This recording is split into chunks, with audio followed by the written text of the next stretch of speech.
Obviously, the first one is going to be blast. You could also run wedge blocking on this too if you wanted. So buck 14 blast would be the play. It's the 14 blast play that we run as the base system. The ball's going to hike right back to the quarterback. He's going to run blast. The 3-back, 4-back are going to go up inside. We're going to do our double teams. We're going to get off the ball, and we're just going to run blast the same way. But that Mike backer and that Will backer there in that defense has to determine, are they going to cover the sweep or are they going to cover the blast? Because with the fake, they don't know who's got the ball. Obviously, that Will backer, if he's reading that guard, he's going to fly outside. And maybe even that Mike backer, if he's got the 2-back in the scheme, he might actually follow outside too. But either way, he's still going to get blasted by the 3-back. Obviously, the weak side tackle and end, they're reading sweep, and that corner is reading sweep. And we've got them actually blocked if we were running sweep. So they've got to come up and respect that sweep as we're still running our base power play.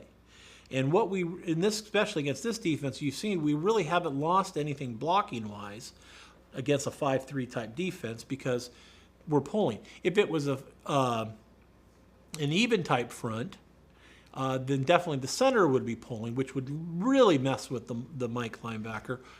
Why is that center pulling? Obviously it must be sweep, and he's going to run out. So what you're going to get out of this is sometimes those backers are going to vacate the area that you're running to, the power, and going right up the middle. Now obviously we can come back on the Wham. If they want to overshift to the power side and you're going to run Wham, now what we can do is we can get that end and that corner playing outside because, hey, they think it's sweep, and then we're going to come off the tackle on them. What we have also is we have different blocking tags we can now add to this series. Okay, we have on, off, tag, toss, yellow, and zebra.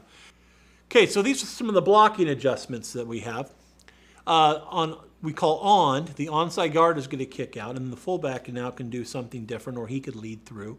We're going to get a different person blocking on the kick out, so we call on. So that can just change the blocking scheme by changing one word on the play. So it would basically be like 15 Wham, it'd be 15 on. We know we're still running Wham because of the 1 and the 5, but now with the on scheme, we're now pulling the onside guard. We call off, now we're pulling the offside guard, pulling him through on the play. If we call tag, we're pulling the offside tackle, and he's leading through. If we call toss, that's the guard and the tackle together pulling through, like the double wing type offense, and we're pulling them both through. If we call yellow, the tight end is pulling through, and if we call zebra, we're pulling the Z through.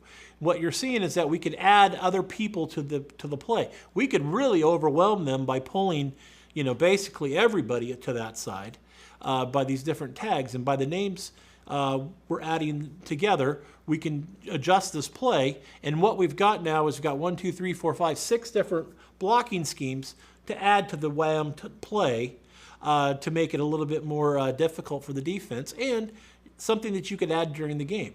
You could run this base Wham and then decide, hey, we need to pull somebody because they've got an extra guy over there that we're not getting, and we're going to pull the offside guard, and we're just going to pull off. And so now we're going to go 15 off, and now we're going to add a blocking scheme. All we've done is change one guy's responsibility by adding the word off. Still the same base system, nothing's changed, and so what we're able to do is build upon the base blocking skills and then bring people from the weak side. We can do this on Wham, and we can do this on power.